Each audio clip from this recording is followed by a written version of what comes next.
जय भीम, जय भारत, जय संविधान।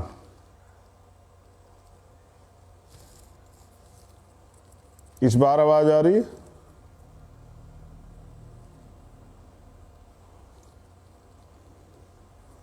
कोई एक साथी बता दे कि आवाज आ रही है क्या। चलिए, जय भीम, जय भारत, जय संविधान और जय जवान जय किसान।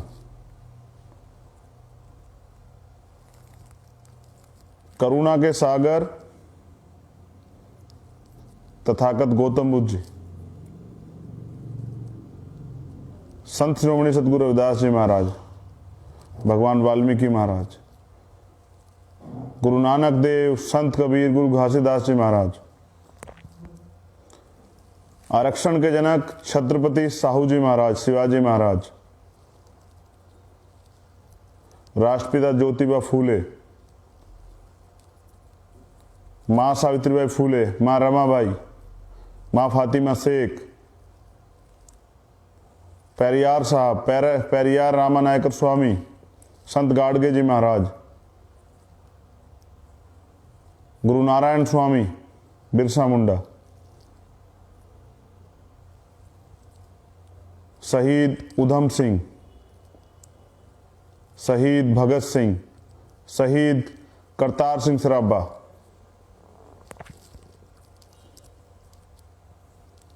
मां झलकारी बाई,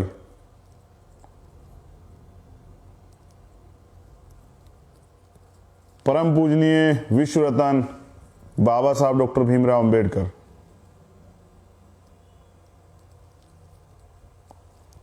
मान्यवर दीना भाना वाल्मीकि साहब, डॉक्टर एपीजे अब्दुल कलाम साहब और मेरे रहबर, मेरे गुरु, मेरे आदर्श, करोड़ों शोषितों को राजनीतिक चेतना देने वाले और अपना सब कुछ बहुजन समाज के लिए न्यौछावर करने वाले मेरे गुरु, मेरे आदर्श, मेरे रहबर और संत मान्यवर साहब श्री काशीराम,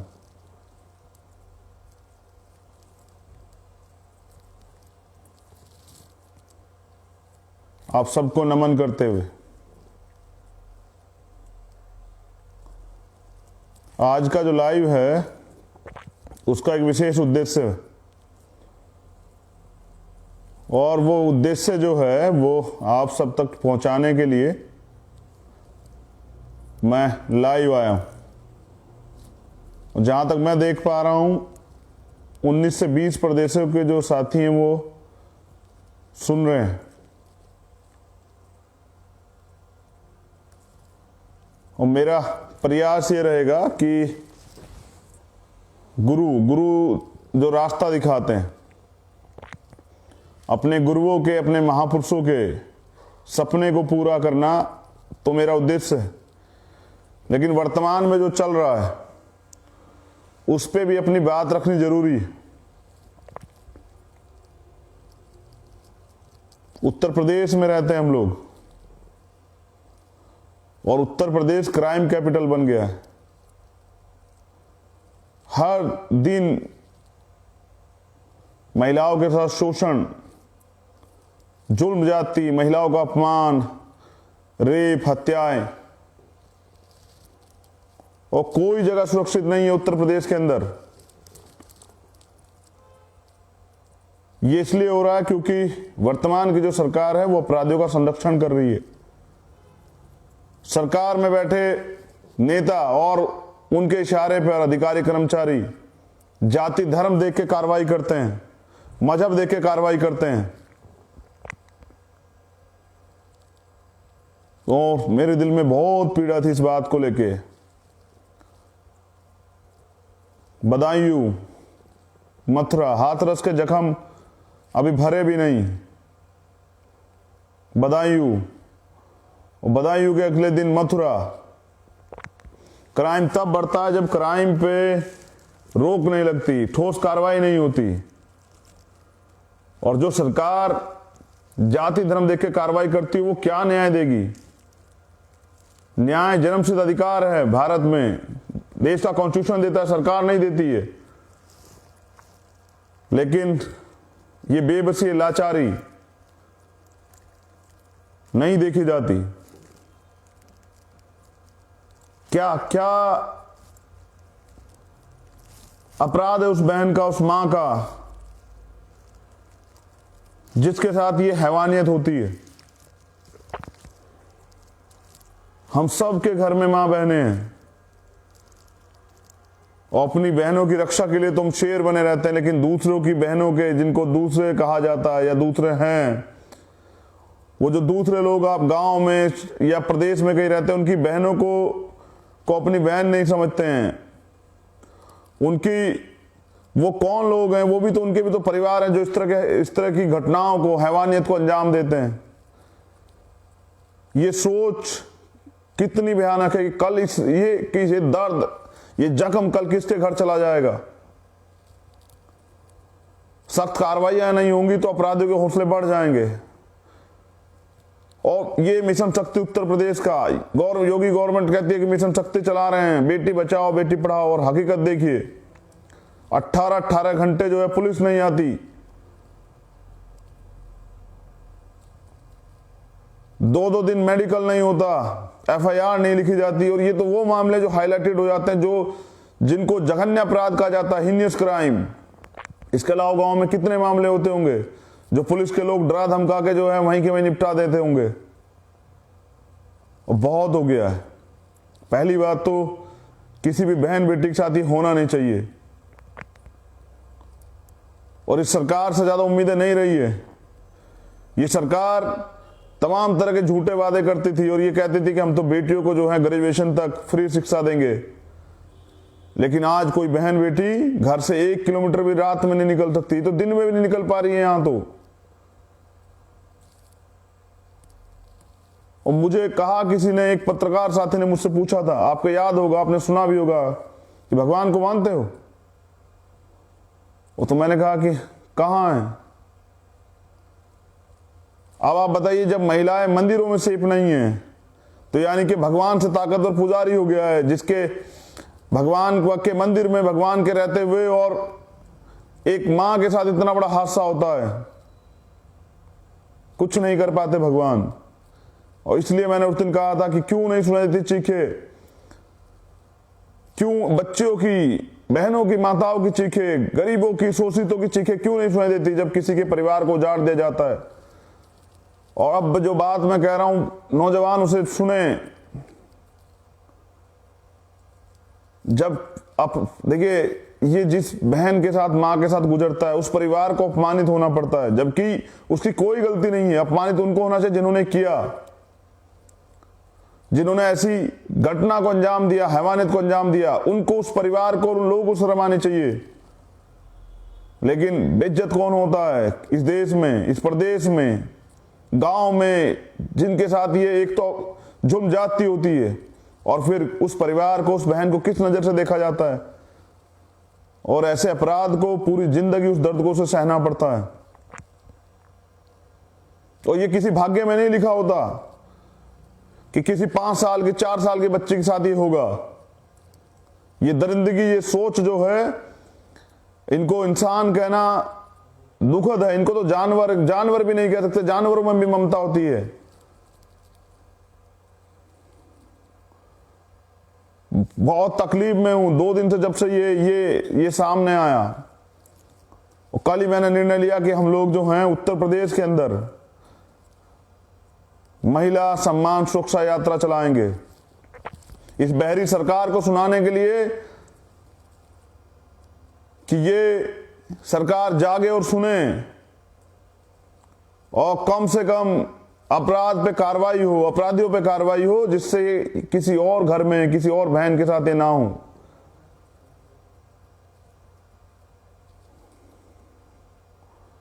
लोकतंत्र है, हम लोग लोकतांत्रिक तरीके से अपनी बात को रखेंगे।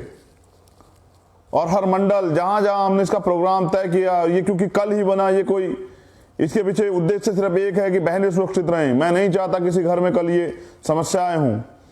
इसका रोड मैप बना के हम लोग इसकी बाकायदा डीजीपी को ये लेटर भेज के परमिशन लेके करेंगे और चिल्ला चिल्ला के बताएंगे उत्तर प्रदेश के सरकार के मंत्रियों को और मुख्यमंत्री को और ये शासन प्रशासन के अधिकारी जो अपराधियों का चंद पैसों के लिए अपना जमीर बेच के अपराधियों का संरक्षण करते हैं। वो फिर जैसा हाथरस में हुआ, फिर सत्ता के चाटुकार मीडिया के लोग पीड़ित परिवार को ही अपराधी बनाने लग जाते हैं, पीड़िता को ही चरित्रहीन बनाने लग जाते हैं। और जब सड़क पे जाते न्याय मांग ले तो कहते हैं कि राजनीति कर रहे हैं। अरे तुम क्राइम करने क्यों दे रहे हो? क्राइम रोक क्यों नहीं रहे हो? आप बताए कौन सी बहन बेटी सुरक्षित और कहां निकल पाएगी वो? क्या बहन बेटियों का अधिकार नहीं है? क्या उनके सपने नहीं हैं? जब इस प्रदेश में, उस देश में पुरुषों को आजादी कि वो रात को 12 बजे तक घूम सकते हैं, क्या बहनें माताएं नहीं घूम सकती हैं? और क्योंकि कानून का जो राज है वो बिल्कुल खत्म हो चुका है। जंगल राज आ गया उत्तर प्रदेश में। हर जिले में 2-3 घटनाएं रोज हो रही हैं। और आप समझिए कि पूरे एक जिले में 2-3 घटनाएं, 75 जिले, कितनी घटनाएं, और मुख्यमंत्री को कोई फिक्र नहीं है। मुख्यमंत्री चुनाव रैलियां करते फिर रहे हैं। वो कहते हैं कि हम उत्तर प्रदेश में राम राज्य ला रहे हैं। ये राम राज्य है, ये राम राज्य। अगर राम राज्य ऐसा होता तो नहीं चाहिए हमें राम राज्य जिसमें बहन बेटियां सुरक्षित नहीं है। सरेआम कत्ल किए जा रहे हैं, सरेआम। और मैं कैसे बयां करूं? और क्या तकलीफ नहीं सही होगी उस मां ने। मैं इसलिए लाइव आया कि आप लोग यूपी के जो हमारे नौजवान कार्यकर्ता हैं, भीम आर्मी और आजाद समाज पार्टी को तैयार हो जाएं। हम बाबा साहब को मानने वाले लोग हैं, हम अपने गुरुओं को मानने वाले लोग हैं। और बाबा साहब ने तो कहा, बाबा साहब ने कानून मंत्री के पद से इस्तीफा दिया। आज कोई बीडीसी के पद से इस्तीफा, प्रधानी के पद से इस्तीफा नहीं दे सकता। बाबा साहब ने दिया इस्तीफा जब वो हिंदू कोड बिल नहीं लागू करवा पाए। उन्होंने कहा कि अगर किसी भी देश की उन्नति प्रगति को नापना हो तो उस देश में रहने वाली महिलाओं की उन्नति प्रगति को आप नापिए। पता कीजिए कि उनकी कितनी उन्नति प्रगति हुई है। जितनी महिला उस देश में उन्नति करके गई है उतना ये देश प्रगति कर रहा होगा। और बताइए जहां महिला सुरक्षित ही नहीं, वो किस तरह से अपना जो है अपने अधिकारों की सुरक्षा कर पाएंगी। और ये इसलिए हो पाया क्योंकि अपराधियों का संरक्षण कर रही है सरकार। और पीड़ितों को ट्रेंड हो गया है उत्तर प्रदेश के अंदर तो कि पीड़ितों को ही दबाया जाता है, अपराधियों को संरक्षण दिया जाता है और पीड़ितों को डराया धमकाया जाता है। घटना छिपाने का ट्रेंड हो गया है। बड़ी बड़ी घटनाएं होती है और पुलिस कहती है कुछ हुआ ही नहीं है। मैं धन्यवाद देता हूं बहुजन मीडिया के लोगों का और उन तमाम मीडिया के लोगों का, उन बहनों का जो इन घटनाओं पे जाति धर्म से ऊपर उठ के कार्रवाई के लिए बोलती हैं, जो किसी भी मीडिया चैनल में है। लेकिन मुझे दुख है कि इन पे चर्चाएं नहीं होती हैं। हिंदू मुसलमान पे चर्चाएं होती हैं, तमाम तरह की बेकार की चीजों पे चर्चाएं होती हैं। लेकिन उत्तर प्रदेश का जो जंगल राज चल रहा है कभी चर्चा नहीं, हिम्मत नहीं कर पाते मीडिया योगी से पूछने के लिए। और मैं जो एक भीम आर्मी का छोटा सा कार्यकर्ता हूं आजाद समाज पार्टी का, मैंने तय किया है कि अब हम उत्तर प्रदेश में किसी बहन, किसी परिवार के साथ ये अपमान नहीं होने देंगे। और इसलिए अब उत्तर प्रदेश में महिला सम्मान सुरक्षा यात्रा हम लोग निकालेंगे और इस बहरी सरकार को सुनाएंगे कि झूठे वादे तो बहुत किए थे लेकिन न्याय के नाम पे कुछ नहीं है। मैं दुख के साथ कह रहा हूं कि इस लड़ाई को भी लड़ना पड़ेगा, खुद ही निकल के लड़ना पड़ेगा, क्योंकि सरकार तो हाथरस के बाद भी नहीं जागी। अपराध चरम पे है और हमें अपनी बहनों बेटियों की सुरक्षा स्वयं करनी पड़ेगी। इनको फिक्र नहीं, सत्ता में बैठे लोगों को, देश की प्रदेश की महिलाओं को कोई फिक्र नहीं। और बुरी बात यह है कि कहनी पड़ेगी, लेकिन कड़वी है लेकिन सच है कि ये इस जुल्म जाति की शिकार ज्यादातर गरीब महिलाएं होती हैं। और मैं एक गरीब परिवार से आता हूं, और जिस समाज में जन्मा हूं वो भी, उसकी भी आर्थिक हालत बहुत कमजोर, और उनके साथ मोस्ट बैकवर्ड के जो लोग हैं, माइनॉरिटी के लोग हैं, उनके भी, आदिवासी जो लोग हैं उनकी भी हालत बहुत गंभीर है। और उनको जाना पड़ता है, उनकी महिलाओं को काम करना पड़ता है कि उनके बच्चों को रोटी मिल जाए, उनके लिए अच्छी पढ़ाई हो जाए, उनको अच्छा इलाज मिल जाए। और फिर इस तरह के जुल्म जाते हैं, इस तरह के हादसे। हमने इसी संकल्प के साथ हमने ये कार्य शुरू किया था कि हम बहन बेटियों के सम्मान की सुरक्षा करेंगे। और अब ये उत्तर प्रदेश में नहीं चलेगा। आप लोग कमर कसें, तैयार हो जाएं। हमारा होने का क्या फायदा अगर अपराध इस तरह चल रहा है। ये सरकार तो नहीं रोक पा रही, लेकिन हमारी बाजुओं में इतना बल है कि हम रोक सकते हैं। और ये क्योंकि बाबा साहब ने महिलाओं में जातियां नहीं ढूंढी। बहन बेटी किसी भी जाति धर्म की होती है, वो बहन बेटी होती है, वो माँ होती है, वो दादी होती है, वो चाची होती है। उसके सम्मान की सुरक्षा हमारी जिम्मेदारी है।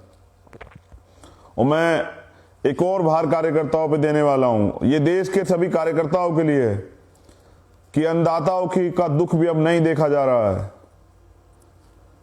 आप देश के किसानों का दुख नहीं देखा जा रहा है। बारिश, माइनस के करीब टेम्परेचर और लगातार शहादतें हो रही हैं, और उनका दुख नहीं देखा जा रहा है। अगर सरकार ये जो कल मीटिंग होने वाली, इसमें कोई फैसला नहीं लेती, तो मैं कार्यकर्ताओं से अपील करूंगा कि मैं तारीख तय करूंगा, पूरे देश में सभी जिला मुख्यालय पर हम लोग ज्ञापन देंगे।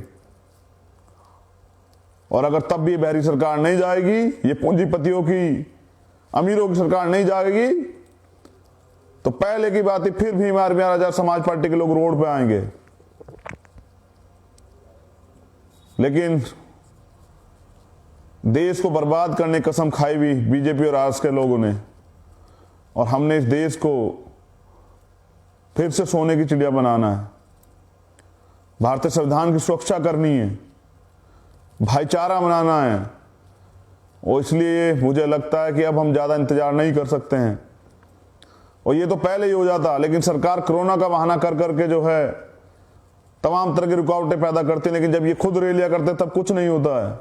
जब ये हैदराबाद जाके रैली करते हैं, जब ये बिहार में इन्होंने चुनाव कराया, जब इन्होंने उपचुनाव कराया पूरे देश में, जब ये बंगाल में जाके बड़ी बड़ी रैलियां करते हैं गृह मंत्री, तब कुछ नहीं होता है, कोई कोरोना नहीं आता। लेकिन जब हम न्याय के लिए सड़कों पे आते हैं तो कोरोना आ जाता है और मुकदमे कर दिए जाते हैं। कीजिए मुकदमे। मैं कहना चाहता हूं कि माताओं बहनों के सम्मान में भीम आर्मी मैदान में, और अब आजाद समाज पार्टी मैदान में, और किसानों के सम्मान में, देश के अन्नदाता के सम्मान में भी आजाद समाज पार्टी भीम आर्मी मैदान में। और हम लोग जन्मे इसलिए हैं कि इस अन्याय जुल्म जाति को खत्म कर सकें। और मैं नौजवान कार्यकर्ताओं से, अपने जो सम्मानित कार्यकर्ताओं से कहना चाहूंगा कि कमर कसिए, क्योंकि मुझे याद आ गया वो बाबा राम सिंह जी का वो खत, सुसाइड नोट, कि जुल्म करना और जुल्म सहना और जुल्म होते हुए देखना तीनों पाप हैं। बाबा साहब अम्बेडकर ने भी कहा कि अन्याय करना, अन्याय सहना और अन्याय को होते हुए देखना ये अपराध है। और हम लोग जो इनको होते हुए देख रहा है वो भी अपराधी, हम लोग अपराधी नहीं है। तो अब चाहे कुछ भी हो, चाहे सरकार जेल में डाले, मुकदमे करे, कत्ल कर दे, गोलियां चलाए, लाठियां चलाए, अब हम संवैधानिक रूप से अपने आंदोलन को आगे बढ़ाएंगे और इस बहरी सरकार को जगाएंगे किसी बहन मां के साथ ऐसा ना हो। और किसानों की जो लड़ाई है वो भी मजबूती से लड़ जाए, किसान भी अपने घर जाएं, उनकी जो मांग है वो तीनों बिल वो वापिस हों, एमएसपी की गारंटी मिले, और सरकार ये भी वादा करे कि फिर दोबारा कोई ऐसा कानून नहीं बनेगा कि अन्नदाता को परेशान होना पड़े। हम सब अन्नदाता के साथ। तो पहली लड़ाई जो मैंने आपको बताई कि महिला सम्मान सुरक्षा यात्रा, उत्तर प्रदेश के कार्यकर्ता तैयारी कर लें,